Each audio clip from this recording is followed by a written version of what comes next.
You're late! Late!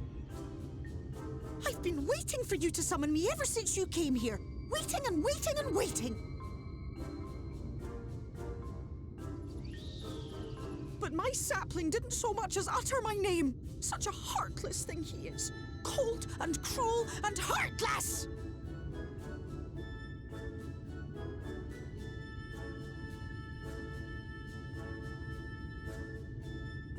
Another self-important little brat. Just what we need.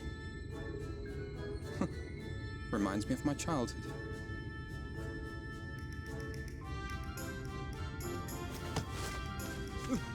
All right, I'm sorry. It was a joke. Honestly, just a joke. But just now you called for me so earnestly, so fervently. I couldn't possibly stay angry at you. Very well. As your lovely branch, I will lend you my strength.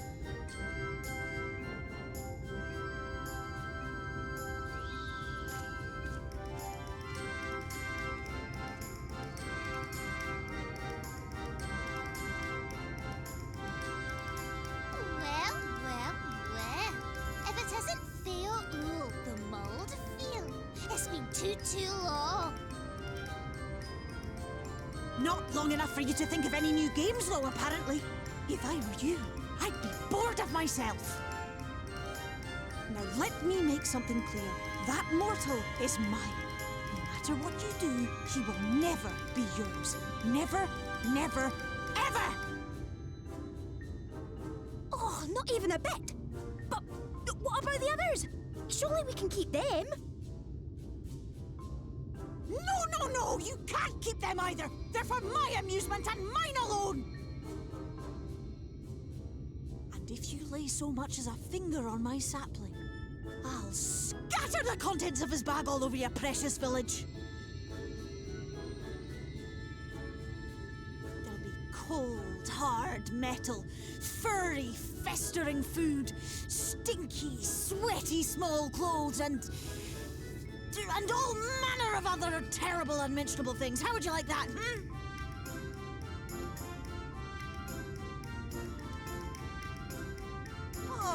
All right. But will you not at least let us play with the twins? Just while the others go and see Urianger? Aye, that's all we ask. And we promise we'll play nicely. It seems we won't be joining you. Aye!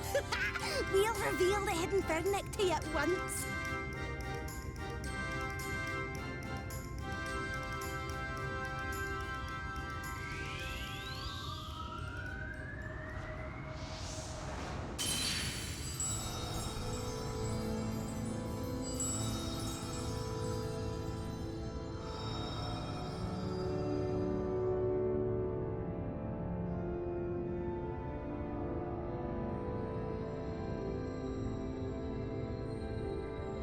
So this is the true Ilmeg.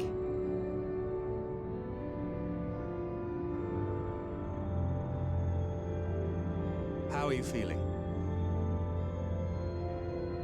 Better. I think I remember the way now. Apologies for the delay. Shall we go and see Urianger? Your lovely branch is useful, yes? So whenever you're in trouble, you must remember to make use of me!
Urianger, are you in?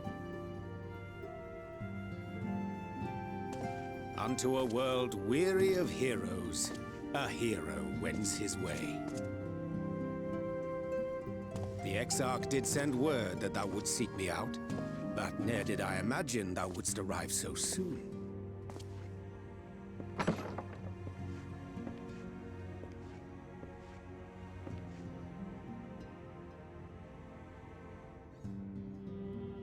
Full glad am I to see thee once more, my friend, and none the worse for thy travails.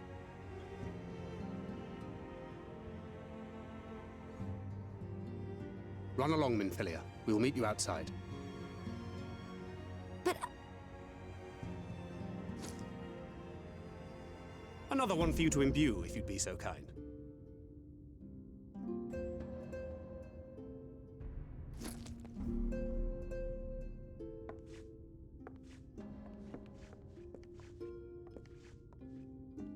I take it thou hast met with our other comrades already?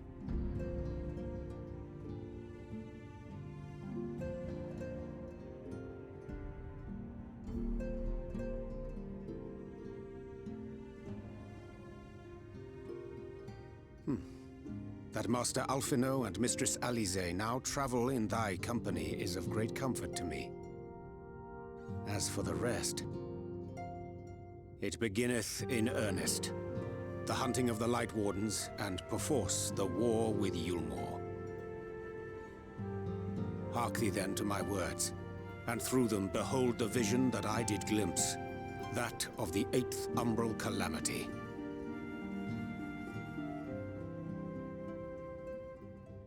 As I drifted hither to the first, traversing the boundary twixt reality and potentiality, I did bear witness to events yet to come.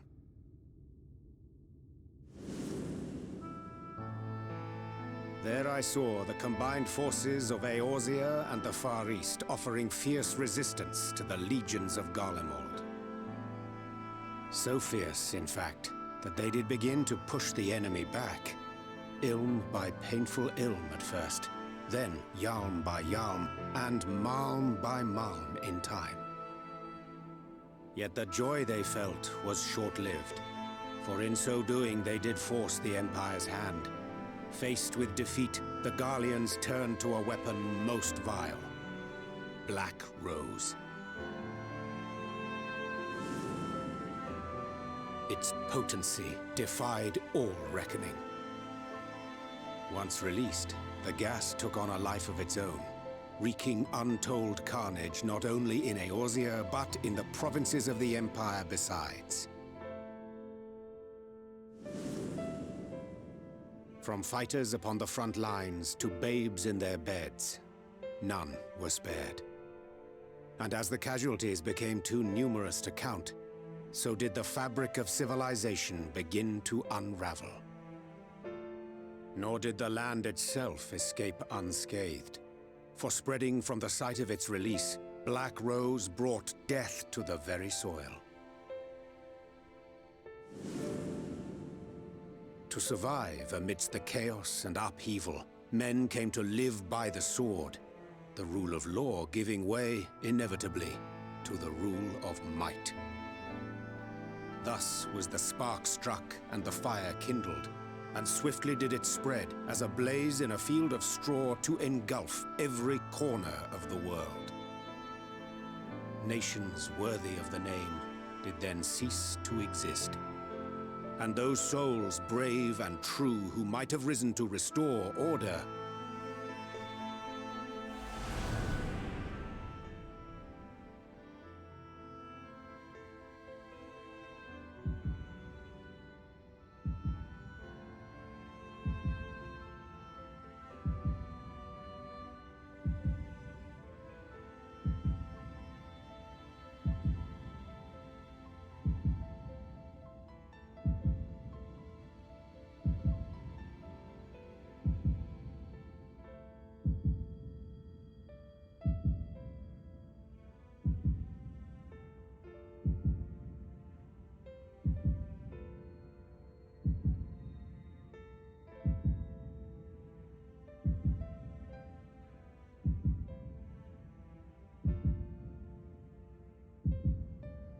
were no more.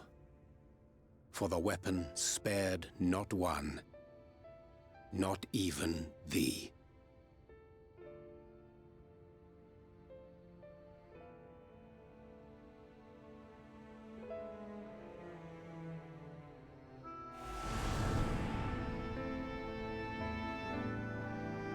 An endless age of war, begotten by the blight of Black Rose. Such is the legacy of the 8th umbral calamity which I did behold.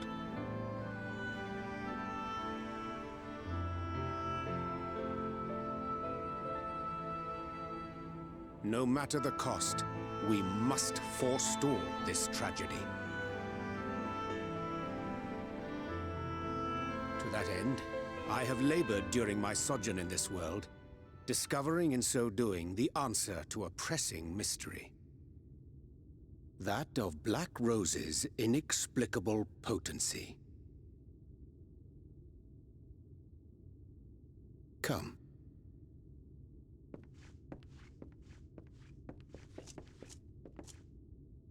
Dost thou recognize yonder chart?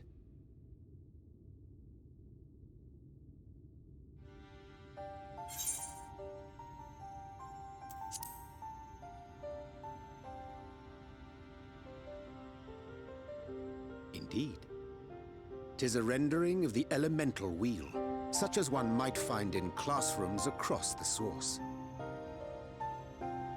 As the chart maketh plain, our world is composed of 6 elements, in addition to which there exist 2 poles in fundamental opposition. Astral, the active; umbral, the passive. As a reflection of the source, the first naturally compriseth the selfsame forces. Yet, curiously, there is a notable divergence in their nomenclature. To be specific, the denizens of this world employ not the terms astral and umbral.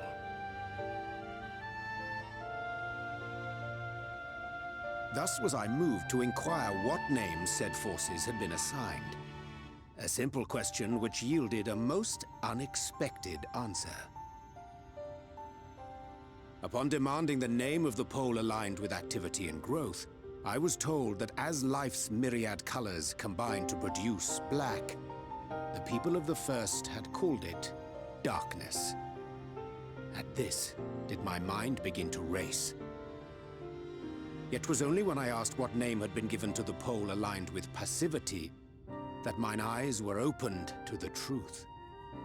Peace and tranquility being as purest white, unmarred by color, I was told it had been given the name of light. That's umbral light and astral darkness, yes? I'm no etherologist, but it strikes me that the nomenclature of the first is rooted in the generation of the 2 forces, while our own appears to focus on their effects. Which makes one wonder, have we had it backwards all this time?